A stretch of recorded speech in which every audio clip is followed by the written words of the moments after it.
Hi guys, I wanted to get on here real quick before my son started school in 14-ish minutes, which means in about 10 to 12 minutes I'm actually going to have to tell him to get down the stairs.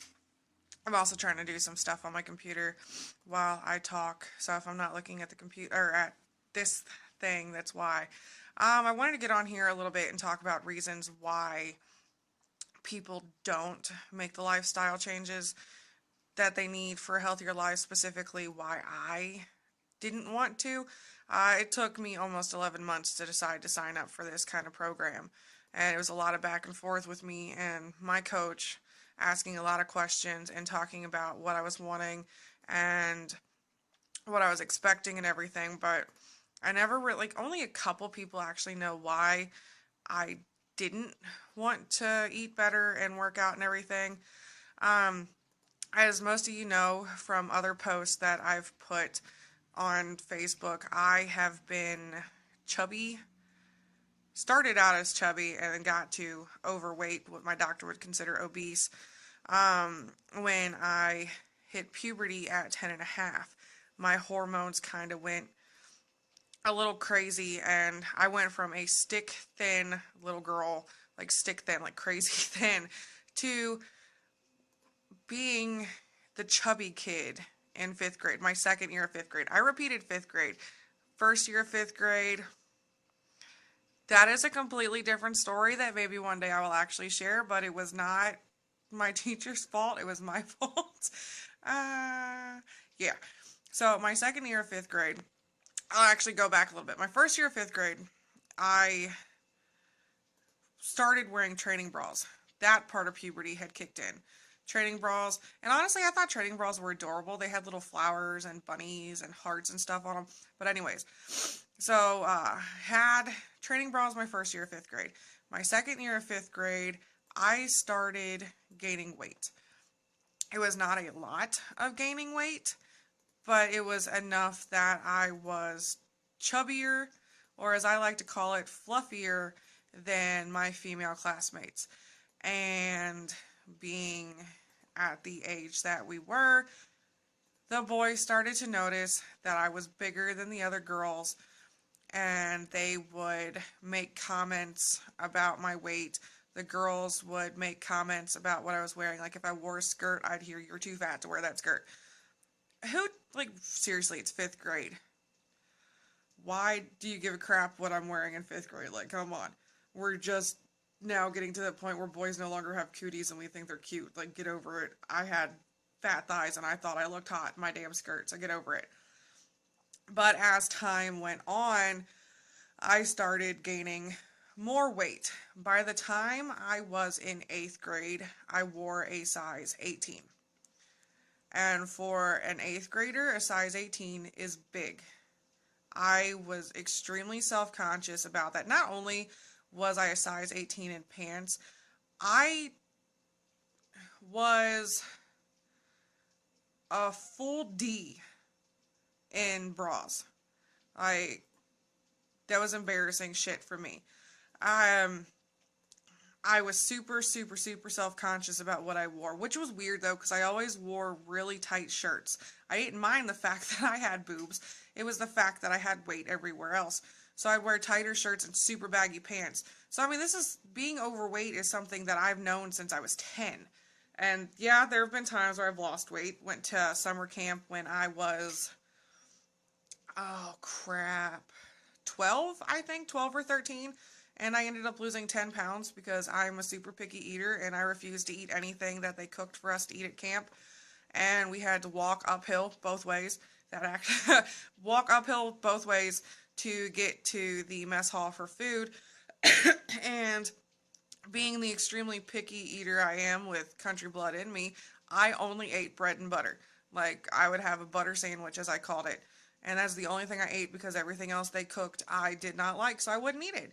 So, eating only bread with country crock butter, because it had to be country crock, eating that for all my food except for the random bag of snack chips when they would let us have like a movie night or something, I ended up losing about 10 or 15 pounds by the time I came home from camp. And my pants were literally falling off of me. And I got home from camp and my parents are talking about how great I look, how much weight I've lost. I sat my butt down on that recliner and popped open a bag of Doritos and ate the whole thing in 10 minutes. I am so used to being overweight, and that's part of my reason why not when it came to working on my health. I'm 32 now. I really never really said really a lot. Never really thought that much about my weight and what it was doing to my health, even after having my son. He's 12 now. I managed to lose 40 pounds after I had my son, but that's because everything I gained while I was pregnant with him was water weight. I can't say everything. I gained 30 pounds with him, but I lost 25 pounds the first trimester because everything made me sick. I couldn't eat anything except for hot dogs and bologna. And my doctor wasn't worried about the fact that I was losing weight because I was already overweight when I got pregnant. And then I started gaining water weight, and after I had him, I lost 40 pounds and got down to about 200, maybe 205. But that was honestly the most attractive I'd ever felt since ever that I can think of. And then I got pregnant again 3 months later and started gaining weight from that, and I lost that one 3 months into the pregnancy. At my 12-week mark, I ended up having a miscarriage, and I just ate a lot because that was the way I knew how to deal with things, was to eat. And then 3 months after I had my miscarriage, I got pregnant again, and that one went full term, but I decided 7 weeks before she was born to place her because of my living situation and everything. And I'll get more into that in a different story if anybody ever wants to hear that story. I don't regret it. She's in a much, much better place.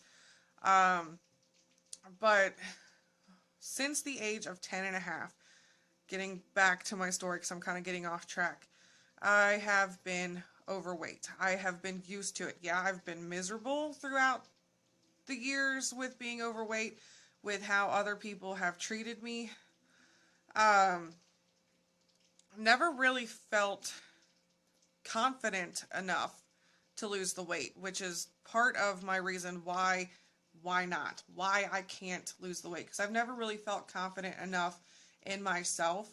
My biggest fear when I started talking about losing weight and working out and eating better was, I'm so used to this, I only know how to live as this.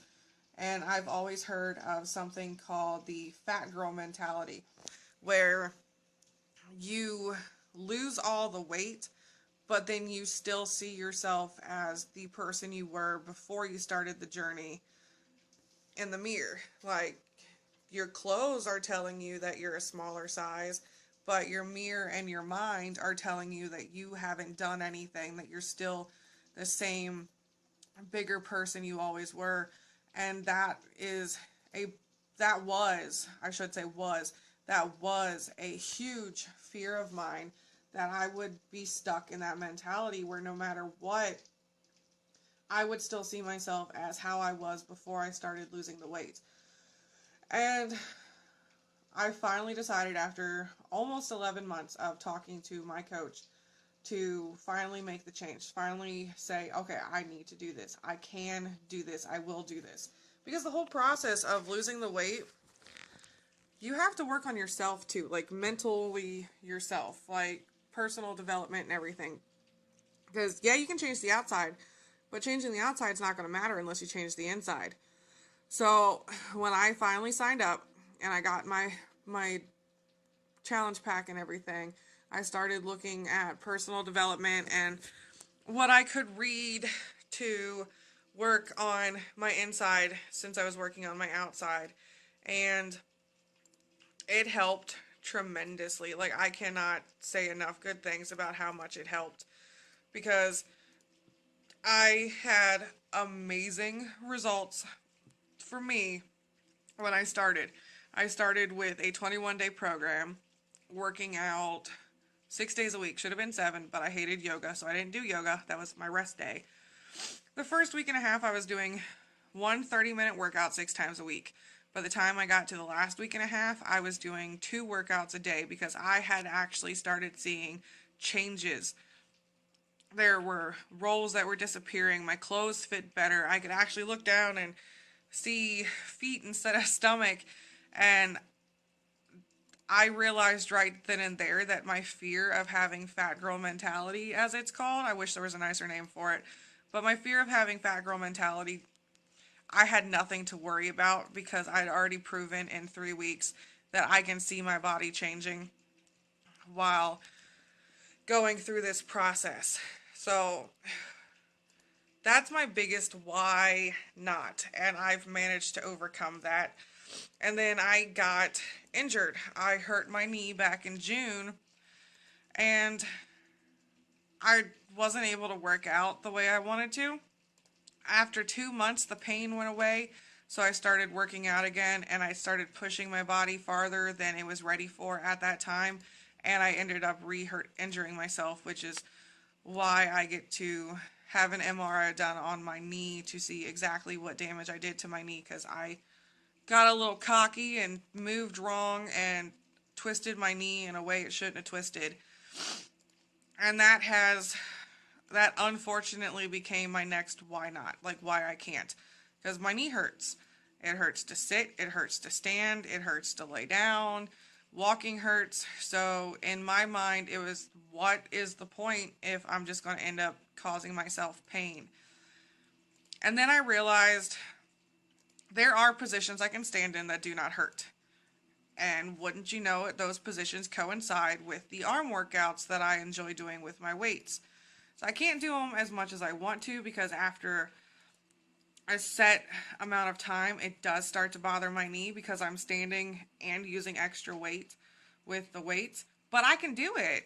And I just got to keep reminding myself, be mindful of how I'm standing, because how I'm standing determines how long I can do the workout and if I hurt myself again while I'm doing the workout.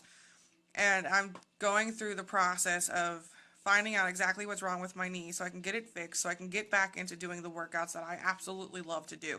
I never thought I'd be the type of person that seriously enjoyed working out, but I really do. I absolutely love it. I mean, if I could do 2-a-days, 6 days a week for the rest of my life, I would. As long as I could change up the workouts every once in a while. Because doing the same exact thing over and over and over and over and over gets a little tedious, but there's so many different types of programs out there I can do, that I can do one program in the morning and one program in the afternoon and still get an amazing workout with it. But I just wanted, okay, my son's got 1 minute until he has to be on the computer for school, so I have to go get him downstairs and get him set up on his computer.